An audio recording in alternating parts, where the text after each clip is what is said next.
Hey guys, welcome back to another video. It's your boy Chris X Go here. As you guys can see from the title of this thumbnail, yes, that's correct. I got my Class A today. Woohoo! Got my Class A. Woohoo! Barely got it yesterday. Today's Friday. I got it on Thursday.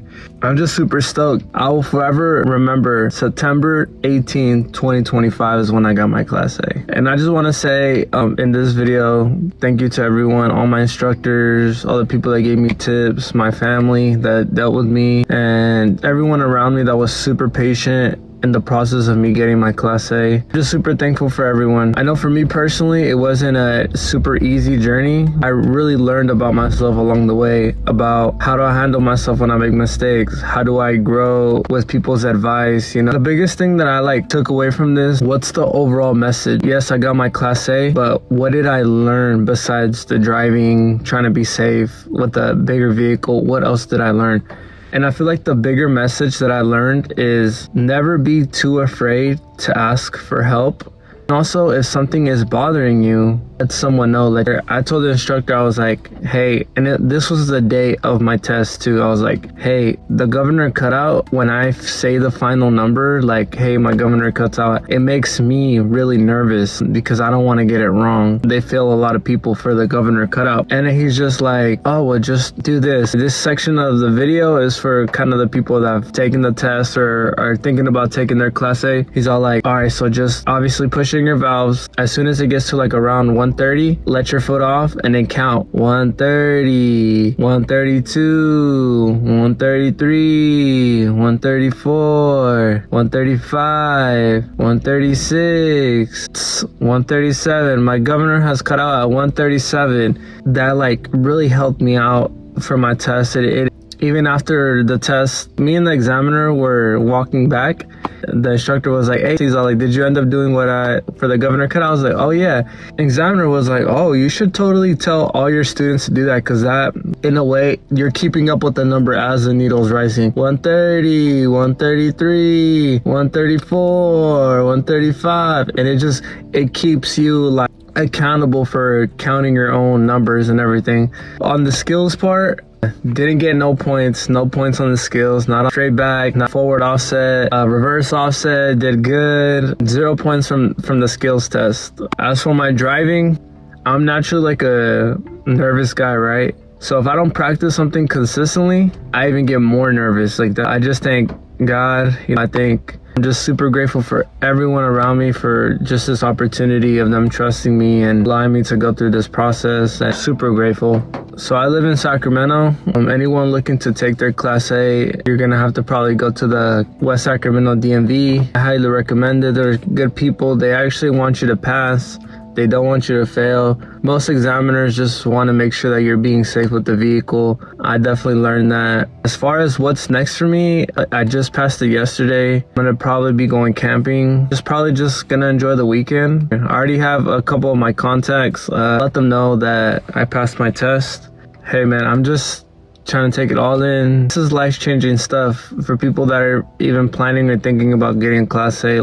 Your Class A, it's not just that pay raise. That pay raise, man, is gonna be crazy, but this is a career. I didn't graduate college, so this for me, my Class A is my college degree, because it's something that I actually want to do. As in college, I didn't feel like there was any field really where I feel like, yeah, if I want to invest my time enough for this thing.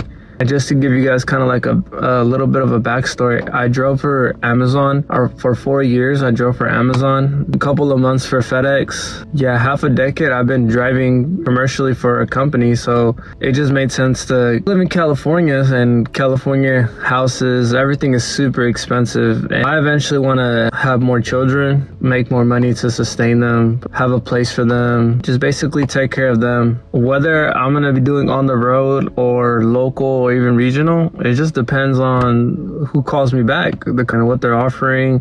What I do want is good insurance though, because obviously I have Luca, I have my kid, and we got to make sure we have that good insurance. I'm also just excited too because I'm the first one in my family to be a trucker. Someone in my family that I know of is a trucker. So I called my parents yesterday, because they're in Mexico still. They were super happy for me, and I'm just glad to have supportive parents like them. They never really pushed the college degree on me. Of course, they encouraged it because they wanted to see me working on something. They weren't like those strict parents where they've always supported my decisions. And because of them, I'm super grateful that I'm in a position that when I do take chances and I do take risks, I do feel their support. I do feel their love pushes me through those challenges, those hurdles. And obviously, the first person that called me was my girl. So as soon as I gave her the good news, I was talking with her on the phone. I was a little bit like emotional because I was like, damn, like now it's up from here. Now our lives are going to be different. She knew I was taking the test and she was at work, so she was nervous about it. So she gave me a call, but she gave me a call right as I was done. I see her name. I'm like, I know she's going to want to hear this. And then so I answered it. She said, how'd it go? And I was like, we passed. It's like everything. Even though I didn't see her, I felt it through the phone, like, you know, like a big sigh of relief, because that's what I was feeling when I got the news, you know. I was holding the steering wheel, you know, after the drive test. I was like, pulled my brakes. I was just trying to relax, but I was like, okay.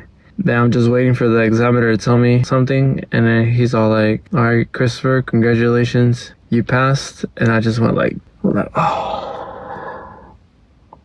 Because it was a big moment, not just for me, but for my family. This isn't just gonna be life-changing for my intermediate family, but my other family too, or just in case, because there's good money in trucking, so you allow yourself to provide for even your other family members that might need it from time to time. Yeah, it's just a good feeling to have. You have a career, it's a good paying career. I don't know if it's just recently, but for a long time now, it's like almost a college degree, and the person that doesn't have the college degree are getting paid the same. But as I'm taking more information, and for the longest time when I dropped out of college, I was like, oh, my friends are going to college, all of them are going to graduate, they're graduating. I felt really behind. I'm not going to lie, I felt really behind because I was an athlete in high school. I wasn't the most extroverted person. I was more introverted than anything. I was recognized, I was respected for playing soccer in high school. Finding something outside of that after graduating, trying to find purpose and meaning to make it in soccer in the US is like really tough. And just where I was mentally, I'm gonna take all accountability. I had too much pride and ego after high school. I thought I was too good for everything. I literally thought everyone was ahead of me. I thought everybody was. But as I, more mature, I believe, I've noticed that it's never too late to start anything in this life. Never. Like the co-founder of Netflix started Netflix when he was 40 years old. He had 3 kids. He had a wife. Started something in his 40s. As I've had this time evaluate things in life, what I value and what I find important in this life, we have ideas. With the right ideas, consistent execution, I truly believe we were made in this world to have ideas, to have them come to fruition with the team, with people that you trust and you care about in order to execute. What would be cool if I do end up going to like on the road or any jobs like that, I would love to like run different states, do like 3 miles, 6 miles, like in another state. I don't know anything, I don't know anybody. That's cool. I don't know what's in store for me, but it's gonna be a good one. So yeah, guys, that's the story. That's the topic of getting my Class A. Got my Class A yesterday. We're reaching the end of this video. I thank you guys for joining me in another video. Definitely this video has been a lot more enjoyable to record than my other ones. Obviously it's a big deal for me, and I'm just thankful for every single one of you guys. When I sit here and record these videos, like I literally feel like I'm talking like a friend, like my brother or like my cousin. I feel like I'm just talking to someone that I already know. Even though I don't know anything about you guys, I just feel like the conversations that are being had in this video very transparent. So I appreciate you guys. This is your boy Chris X Go. I got my Class A. Let's go.